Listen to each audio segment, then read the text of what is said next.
आपके साथ सिमी सोनी। प्राइम प्रदेश में तमाम बड़ी खबरों पर नजर डालेंगे। हमीरपुर की धरती से मुख्यमंत्री योगी आदित्यनाथ ने विकास और सुरक्षा दोनों मुद्दों पर बड़ा संदेश दिया है।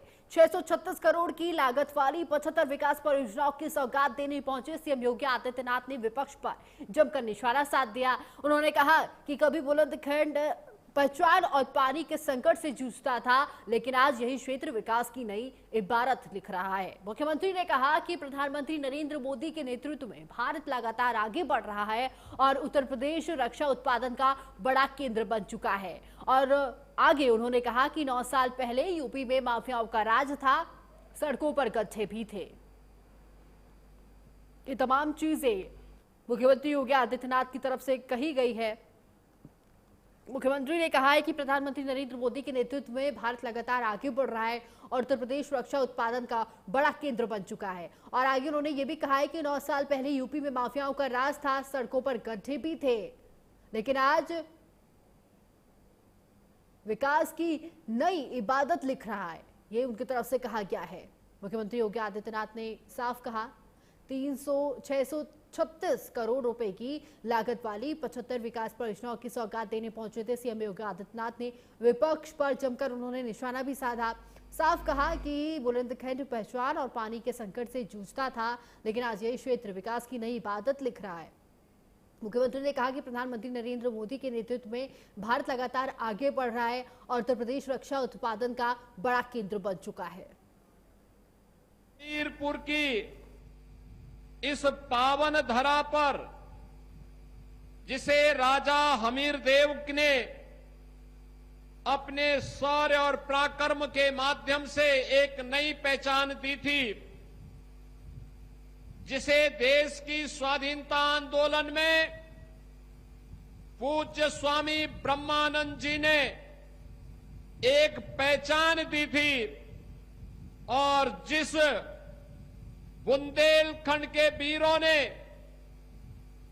देश की आवश्यकता के लिए जब भी बलिदान देने की आवश्यकता पड़ी, ऐसी वीर भूमि हमीरपुर में मुझे आने का अवसर प्राप्त हुआ है।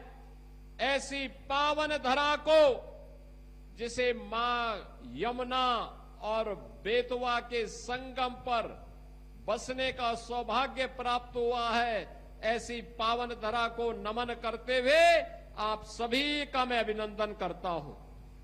याद करिए, आज से 9 वर्ष पहले बुंदेलखंड की प्रॉपर कनेक्टिविटी नहीं थी, सड़कें गड्ढों में तब्दील थी,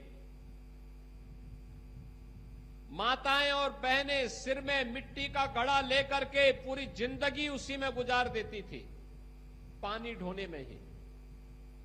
ऐसा नहीं कि पानी कम रहा हो, यमुना जी और बेतवा जी का संगम जहां हो, वो जिनिया, वह जनपद पानी के लिए तरसता था, नौजवान पहचान के लिए तरसता था। माफिया हावी थे, बालू माफिया, भू माफिया, खनन माफिया जनपद पर हावी होकर के गरीबों का शोषण करते थे। परिणाम था कि पूरे जनपद ही नहीं, पूरे प्रदेश और देश के अंदर लोग शक की निगाहों से देखते थे। बहनों और भाइयों, आज मुझे बताते हुए प्रसन्नता है, पिछले 12 वर्ष में प्रधानमंत्री मोदी जी के नेतृत्व में हमने बदलते हुए भारत को देखा है। बदलता हुआ भारत आज प्रातः काल आपने देखा होगा, दुनिया के लगभग 100 देश भारत की ऋषि परंपरा के प्राचीन विधा योग के साथ जुड़े थे। जब दुनिया के लाखों लोग योग की परंपरा के साथ जुड़ रहे थे, तो न केवल वर्तमान बल्कि हमारा अतीत भी गौरवान्वित हो रहा था और भविष्य भी अपने आने वाले समय के लिए